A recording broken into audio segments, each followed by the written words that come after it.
Assalamualaikum warahmatullahi wabarakatuh. Baik, kali ini kita akan mencoba install atau melihat PHP di laptop secara offline ya. Yang pertama, untuk langkah yang pertama kali, kalian harus punya SAMPP ya teman-teman.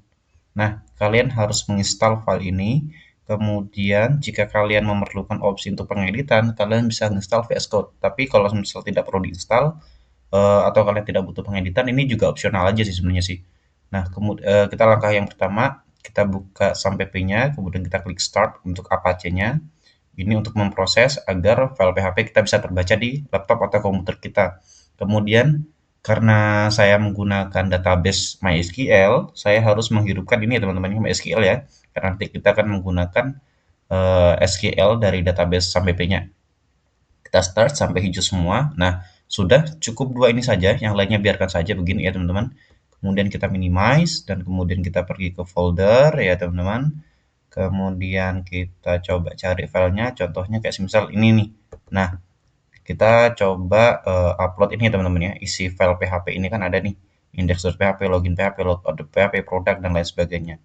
Nah, kita coba codada ini ya teman-teman ya, kita copy codada ini, kita copy, kemudian kita pergi ke ini, SAMPP-nya, kemudian kita pergi ke file htdocs, dan kemudian di sini kan ada codada teman-teman, kita replace saja teman-teman ya.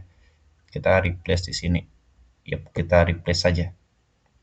Nah, setelah kita selesai di sini, anggap saja ini sudah kita pastikan sini ya. Catatan ya teman-teman, yang di copy itu foldernya ya, folder di sini ya. Jadi bukan isi file ininya. Ini satu file semuanya ya teman-teman. Dimasukkan ke dalam folder ya. Terserah nama folder kalian itu apa. Saya kasih contoh adalah codada di sini ya teman-teman ya. Nah, kemudian setelah ini apa namanya? Kita kopikan ke sampai htdocs di local disk C. Kita buka Google Chrome.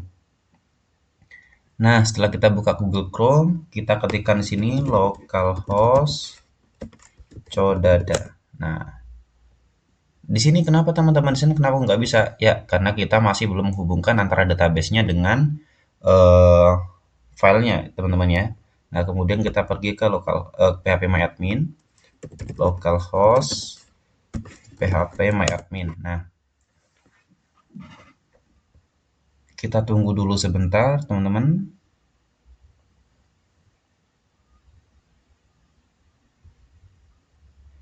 Oke, udah terbuka ya. Dan di sini keterangannya adalah engkau MySQL underscore SQL description unknown database contoh underscore db. Nah, karena kita tidak memiliki database dengan nama ini, kita kopikan saja dulu di sini ya teman-teman ya. Nah, ini dapatnya dari mana? Dari sini teman-teman. Kita buka di sini database. Biasanya filenya bernama connection. Kalau saya yang bikin, saya kasih nama connection dalam directory database ya teman-teman ya. Kita buka contohnya ya teman-teman ya. Kita open wide aja, open wide notepad, nggak usah Visual Studio Code ya. Nah, di sini ini contohnya contoh.db. Semisal kita ganti pun nggak masalah. Contohnya kayak semisal kita ganti apa ya? Kita ganti zebra. Nah, kita ganti zebra, kemudian kita simpan, kita save. Setelah itu ya, ini nah, setelah itu kita keluarkan dulu ya. Kemudian kita refresh. Nah, di sini akan berganti zebra. Di sini karena tidak ada zebra, maka file ini tidak akan terbuka ya. Kita tidak akan melihat tampilan webnya. Kemudian kita tambah baru di sini. Tambah baru, kemudian kita buat zebra. Zebra di sini teman-teman ya. Kita langsung klik buat saja, biarkan yang lainnya. Nah, zebra sudah dibuat di sini teman-teman ya. Dan zebra masih kosongan, tidak ada apa-apa di sini. Kemudian kita refresh ya. Kemudian ada masalah lagi nih. Tidak ada table zebra settings, kemudian dan lain sebagainya ya teman-teman. Karena memang saya menggunakan database dan di zebra ini masih belum ada tabel apapun atau kolom apapun. Nah, kalau saya yang bikin, biasanya saya selalu menyertakan ada di directory SQL teman-teman. Nah, di sini. Ini sudah ada semua nih. Nah, sudah ada di sini semua. Tinggal upload saja. Kemudian kita klik import, teman-teman. Enak kok di sini. Jadi semuanya bisa ya. Kita adjust files. Kemudian kita pergi ke codada tadi. Maaf ya teman-teman, saya bangun tidur ini. Kita klik admin. Ini satu-satu. Oke, admin dulu. Kemudian kita import.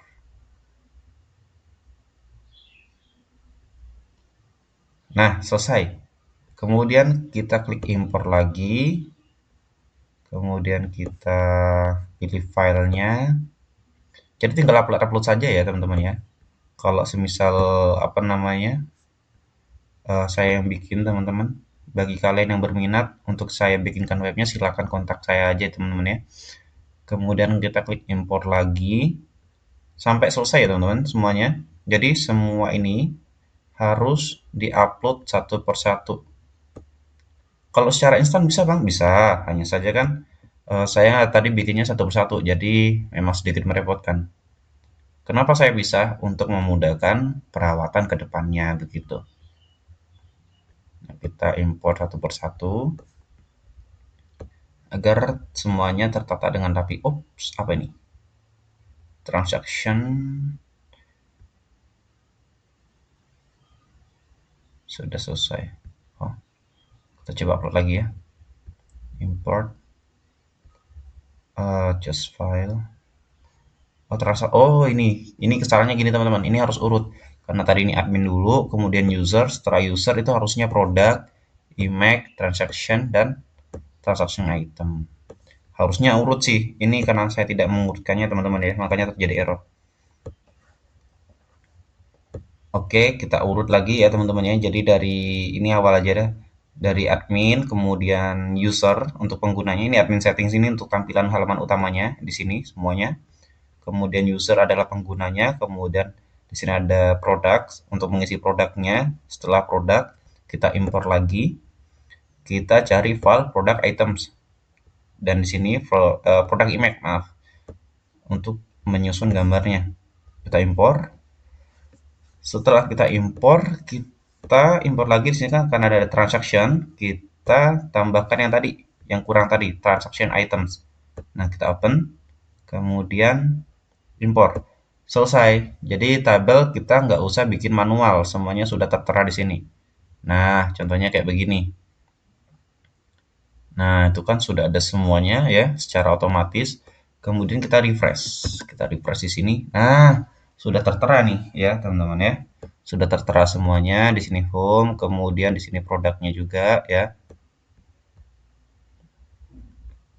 Ups, oh ya, karena ini masih menggunakan direct link yang lain, jadi masih terjadi error ya teman-teman ya.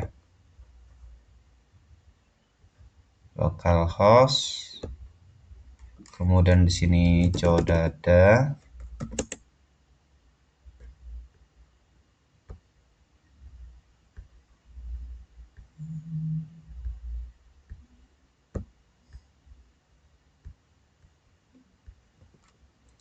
kita ulangi teman-teman ya, localhost, kemudian codada. Nah, kita sepertinya perlu perbaikan karena ini filenya kan sebenarnya milik file lain ya teman-teman ya. Kita ke include karena di sini isinya file backend semua ya teman-teman.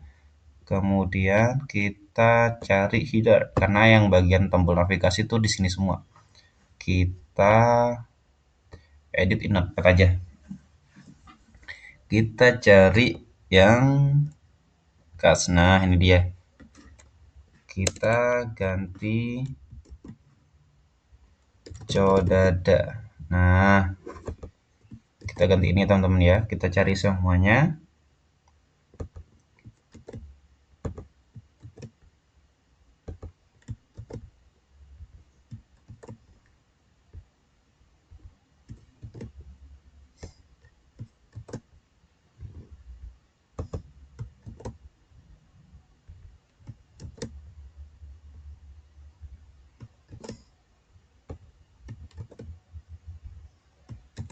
Nah, sudah. Sekarang kita tinggal pastikan dulu apakah masih ada yang mengarah ke sana. Kita cari lagi. Oke, sudah tidak ada ya. Setelah itu kita simpan saja. Kita simpan. Habis itu kita keluarkan dan kita refresh. Nah, setelah di refresh, selesai, semua berjalan dengan normal ya teman-teman. Nah, karena di sini masih belum ada apa-apa, saya mencoba login pun tidak akan bisa di sini teman-teman ya. Kita coba register ya.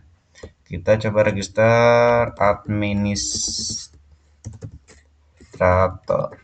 Kemudian last name kita nggak usah karena di sini nggak ada bintangnya ya. Administrator, passwordnya admin. Kita coba ya, admin 123. Nah, kemudian kita checklist di sini, register. Apakah masuk di database? Dan kita cek di users.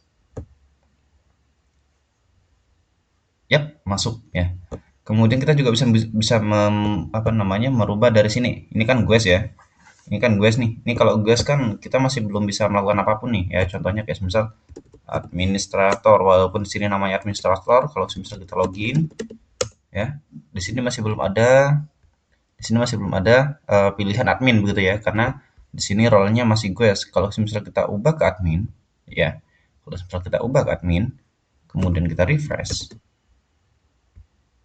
maaf, kemudian kita refresh ya,